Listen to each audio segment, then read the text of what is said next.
మీ business ఏదైనా మీ ఊర్లో promotion చేయాలంటే అది సుమన్ టీవీతోనే సాధ్యం. ఇప్పుడే సంప్రదించండి.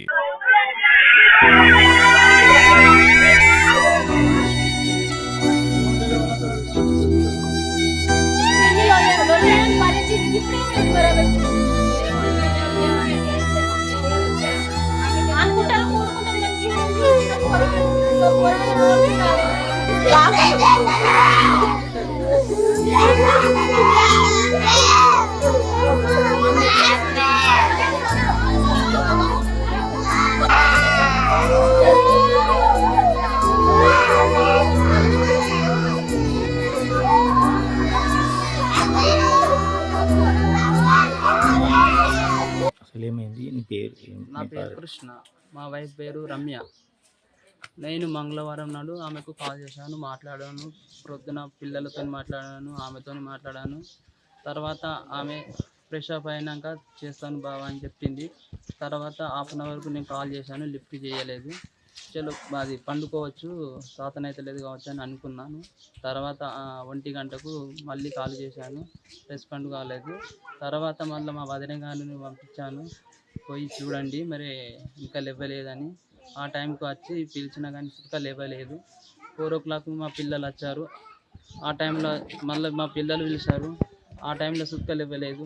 నేను మళ్ళీ ఇట్లా వెనకకెళ్ళి పోయి ఇంటి వెనకకెళ్ళి పోయి చూడండి, కిటికీలకి వెళ్ళి పిలవండి అని చెప్పాను. ఆ టైంలో ఆమె పోయి పిలిచినారు, చూసి ఆ టైంకు ఆమె ఊరేసుకొని ఉన్నది. ఉండే అవి అంతే. మొన్న ఏం గొడవ కాలేదు, ఆ రోజు మాత్రం ఏం గొడవలు ఏం కాలేదు. మీతో కానీ ఫోన్లలో అట్లా నాతో ఏం లేదు, గొడవ గిట్లా ఏం లేదు. కొంచెం డల్లుగా ఉండే. ఏమైంది డల్లుగా ఉన్నావు చెప్పానంటే ఏమైందని అడిగాను. ఆమె చెప్పలేదు, ఏం లేదు మంచిగానే ఉన్నాను, ఆరోగ్యంగా ఉన్నాను, మంచిగానే ఉన్నాను, నువ్వు మంచిగా ఉండు, ఎందుకు టెన్షన్ పెట్టుకుంటావు ఇక్కడ అది ఇది అని చెప్పాది. తర్వాత నేను చేస్తుంది కాల్ చేస్తాను ఫ్రెష్ అప్ అయినాక అని చెప్పాది. మళ్ళీ నేను కాల్ చేసిన తర్వాత ఆమె లిఫ్ట్ చేయలేదు. డైలీ మాట్లాడతారు? డైలీ మాట్లాడతాను, పిల్లలతో మాట్లాడతా, ఆమెతో మాట్లాడతా. ఫ్రీ ఉన్నప్పుడల్లా కాల్ చేసి మాట్లాడతాను వీళ్ళతోని, పిల్లలతోని, ఆమెతోని. అత్త మామతో ఇట్లుండే? అత్త మామతో మంచిగానే ఉండే. అప్పుడప్పుడు చిన్నగా ఇంట్లో గొడవలు కామన్. ఇరవైన లక్ష్మి. నేను పొద్దుగాల లేచి నేను బర్ల కాడికి పోతాను, బర్ల గడ్డి కోసుకుంటా.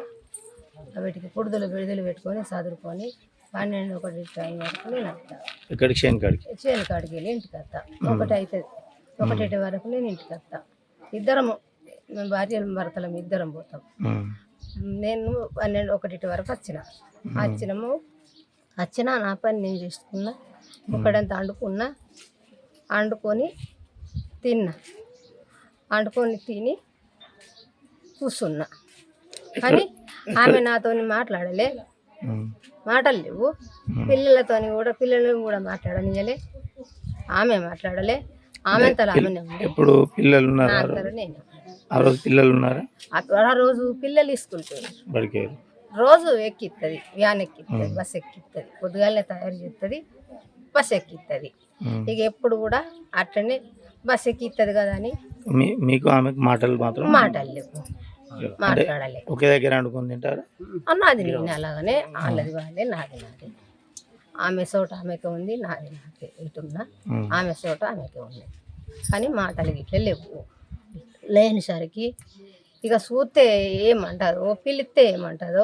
పిల్లలు వచ్చిన తర్వాత ఎప్పటికీ కానీ బస్సుది 2 సార్లు కొట్టంగానే డోర్ తీసుకొని వస్తుంది, పిల్లలను తోలుకొని పోతుంది, పిల్లలకు బట్టలు ఇడిపిస్తుంది, కాల్జీలు కడుగుతుంది, ఛాయలు పోతుంది, తినబెట్టుకుంటుంది. మంచిగానే ఉన్నాం. కానీ మాకు ఆ రోజైతే ఏం లేదు. అంటే ఎట్లా మనస్తాపన ఏమన్నా? ఇక ఏది కూడా మాట్లాడలేదు కదా నాతోని. ఆమె ఎట్లా నాకు అర్థం కాలేదు. ఇక ఆమె అంతలో ఆమె ఉన్నది కదా, ఎప్పుడు కానీ తలుపులు పెట్టుకొని ఉంటుంది, ఫోన్ మాట్లాడుకుంటూ ఉంటుంది, ఆమె అంతలో ఆమెనే ఉంటుంది. కానీ మాటలు లేవు. ఇక పోతే ఇట్లా అట్లా అని అనుకుంటారని చెప్పి నేను ఇంతవరకు కూడా నేను అడుగు దాటుకోలేదు. మీకు ఎప్పుడు తెలిసింది? నాకు నా పిల్లలు వచ్చినాక ఎట్లయినా అరలు కొడితే ఆమె లేస్తుంది, ఎప్పుడు కూడా లేస్తుంది వస్తుంది అనుకొని ఇక నేను అంతనే అనుకున్నా. ఆమె వాళ్ళు వచ్చిన లోపల లేచి వస్తుంది, ఇంట్లోకి తోలుకపోతుంది అనుకున్నా. ఇక నేను చూడలేను. నా పిల్లలే వాళ్ళే డోర్ కొడితే లేస్తలేదు. ఉమ్. డోర్ కొట్టిర్రు, పిలిచిర్రు, సప్పులు లేదు. సప్పులు లేకపోతే మా బావ కోడల దగ్గరికి ఉమ్. నా మనమడు ఉరికిండు. ఉమ్. మనమడు ఉరికే వరకు పెద్దమ్మ మమ్మీలు ఎత్తలేదు అని అంటే ఆమె వచ్చింది. ఆమె వచ్చి ఇక్కడికి వెళ్ళి డోర్ తీయకపోతే ఇంటెనక కిటికాడికి పోయి ఆమె వేయింది. చూసే వరకు ఇట్లా వేసుకొని ఉన్నదట. ఆమె ఇట్లనే వేయింది. మా పెద్దమామ కోడలు ఇట్లనే వేయింది. ఇట్లనే పోయి అనుకుంటా సందులోకి వెళ్ళి బయటకు వస్తే పిల్లల ఏడుపు వినబడ్డది. ఉమ్. మేము ఈయన్నే చూస్తున్నాము కానీ పిల్లల్ని కీకినబడుతుంది. బయటకు పిల్లలు ఏడ్చుడు వినొస్తుంది అనుకొని సార్ అన్నది అప్పుడు ఉరికే వరకు ఏమైంది ఏంది బిడ్డ ఏంది అని అంటే ఆమె దమ్ము తీసుకుంటా అందరు చుట్టుకున్నారు మంది. దమ్ము తీసుకుంటా ఒక్కటిసారి అన్నది, ఉరేచుకుంది అన్నది అని ఇట్లా చెవులు మూసుకుంది. అంతవరకు ఆడికి ఇంట్లోకి వచ్చి విజయ ఏమైంది తెలియదు. పొద్దున పిల్లల్ని బడికి బస్ ఎక్కించిందట, చాయ్ పోసుకుందట, హీటర్ వేసిందట, స్నానం చెప్తాను. ఇక ఏమైందో ఇంట్లో తెలియదు. అది కెమెరా ఉంది, ఆ వైఫై బంద్ అయిందట. కానీ మళ్ళీ పిల్లలు వచ్చినాకనే విషయం తెలిసింది. ఇట్లా తలుపులు తీస్తలేదు అని మాకు ఫోన్ చేస్తే మా వాళ్ళు ఏమైంది జ్వరం వచ్చింది కావచ్చు అక్కడికి వచ్చిన వచ్చే వరకు అంతమంది ఉన్నారు. అంతమంది ఉండి ఏమైంది చూసేవారికి ఏంటి ఊరేసుకుంది అని ఇంట్లో పోలీసు వాళ్ళు ఉన్నారు. బెడ్ మీద పండుకొని ఉన్నది నా బిడ్డ. ఇక అంతే, అంతకు మించి మాకు ఏం తెలియదు. ఎవరమ్మా మీది? మాది వీరనపల్లి. మీకు సమాచారం ఎవరు ఇచ్చారు? ఏంటి ఇట్లా జరిగిందని ఎవరు చెప్పారు? మా అల్లుడు దేశంలో ఉంటాడు. ఆయనే పిల్లలు బడికి వేయరు కదా. పొద్దున వాళ్ళు ఉన్నప్పుడే ఫోన్ చేసి నీకు ఇట్లా శబ్దం అవుతలేదు మళ్ళీ ఎత్తది అన్నట్టు. ఇక చేసినా కానీ ఎత్తలేదట. ఎత్తకపోయేసరికి మళ్ళా మేము మాకు చేసిరా అంటే చేతి ఎత్తలేదని మేము అన్నాక ఏమైంది ఏం కదా అని మళ్ళా మేము అట్లనే తరువాత బట్టి చేసినా ఎత్తలేదు. ఎత్తకపోయేసరికి మరి జ్వరం గట్టిని ఎత్తది అప్పుడప్పుడు. మరి పొమ్మంట ఒక ఇస్తున్నారు అని మేము అన్నాం. మేమిద్దరు అన్నమాట. అనేసరికి ఆగు ఇప్పుడు పిల్లలు అత్తలోగా ఆమెకు ఫోన్ చేసిన అది పండుకున్నది కావచ్చు అని ఆయన. ఇక పిల్లలు వచ్చి ఆ తలుపులు గుద్ది చేసే వరకు మొత్తానికి తలుపులు తీయలేదు చేయలేదు. వాళ్ళు చూసే వరకే అది చచ్చిపోయి ఉంది. అన్ని చీమలు పట్టినాయి. ఈ చెవులకి రక్తం వెళ్తుంది, ఈ బండి అంత లోపలికి ఏమైందో ఏమో తెలియదు సార్. మేమైతే ఊరు పెట్టుకుంది చూడలేదు, వాళ్ళు ఊరు పెట్టుకోరు అని అంటున్నారు అంతే. మేము వచ్చేసరికి బెడ్ మీద వండబెట్టి ఏమైనా ఇక అనుమానం అంటే అది క్లియర్గా తెలియాలి. మొన్నటి రకం లొల్లులు అయినాయి వాళ్ళ ఇంట్లో. అత్తకు, మామకు, బావకు, యారాలకు వీళ్ళందరూ లొల్లి పెట్టుకోరు. కానీ మళ్ళీ ఏం జరిగింది తెలియదు. గట్ల ఇంకేమన్నా అనుమానాలు ఉన్నాయా మీకు గవర్నమెంట్? ఎవరి మీద అంటే అది క్లియర్గా తెలిసినాక చెప్తాను. నేను ఆ రోజు పొద్దున ఫోన్ చేసిన నా బిడ్డకు. ఫోన్ చేస్తే 9 గంటల ప్రాంతంలో 9:30 ఫోన్ చేసిన. 3-4 సార్లు చేసిన సార్. నా బిడ్డ ఫోన్ లిఫ్ట్ చేయలేదు. నాది అంతకుముందు మాట్లాడిందా? అంతకుముందు అవతల రోజు మాట్లాడింది, సోమవారం రోజు మాట్లాడింది. అయితే మళ్ళీ నేనేం చేసిన అంటే ఏం పని చేస్తున్నాను సప్లై చెప్పుకుందిగా, తర్వాత ఆమె చూసుకొని చెప్తుందని.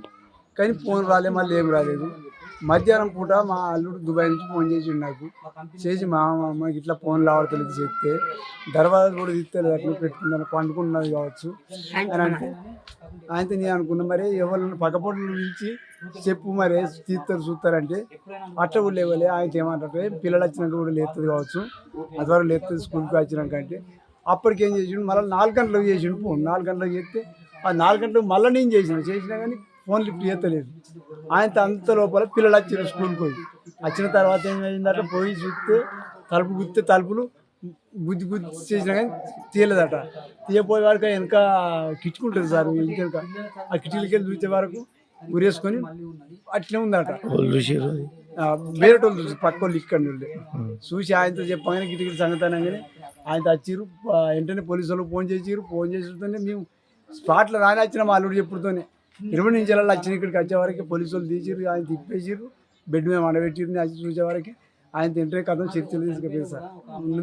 నాకు తెలిసిన విషయం మళ్ళీ వాళ్ళ మధ్యలో లొల్లులు ఏం జరిగినాయా ఏ వాళ్ళు కూడా అడిగితే ఏం చెప్పలేరు. ఇంత కూడా ఏం చెప్పలేరు. పోలీసులు కేసు రాసుకున్నారు, సభ్యులు ఇవ్వకున్నారు కదా. ఇవన్నీ ఏంటి అని మాకు అర్థం అవ్వట్లేదు సార్. నాకైతే మాకు తగిన న్యాయం చేయాలని మేము కోరుతున్నాం సార్. ఇది చాలా సార్. వాళ్ళ పరిస్థితి ఏంటి? మా బావ తను ఏదో ఆర్థిక ఇబ్బందుల వల్ల తను గల్ఫ్ దేశంలో ఉండడం జరిగింది. ఒక్క ఆమెనే ఇక్కడ ఇంటి దగ్గర ఉండి పిల్లల్ని చూసుకోవడం జరుగుతుంది. తనను కూడా హింసించి చాలా రకాలుగా హింసించడం జరుగుతుంది. అనువన్న కారణాల వల్ల ఏదో తిట్టడము, అది చేయడం, ఇది తను మనస్పర్ధను గురయ్యేలా చేసి ఇప్పుడు తను చనిపోవడానికి కూడా కారకులైన వారు ఉన్నారు కావచ్చు. కాకుంటే వీటిని పరిశీలించి వారిపైన తగిన చర్యలు తీసుకోవాలి. మీకు ఎవరి మీద అనుమానం అంటుందా? మాకంటూ కుటుంబ సభ్యులు అంటే ఇంతకుముందు కూడా చాలాసార్లు జరిగాయి సార్ ఇలా. కానీ ఇప్పుడు తను ఇంత పెద్ద డిసిజన్ తీసుకోలేదు. కానీ సోమవారం రోజు కానీ అంతకుముందు ఆదివారం కానీ ఏం జరిగిందని ఇంకా మాకు తెలియదు, పూర్తి సమాచారం లేదు.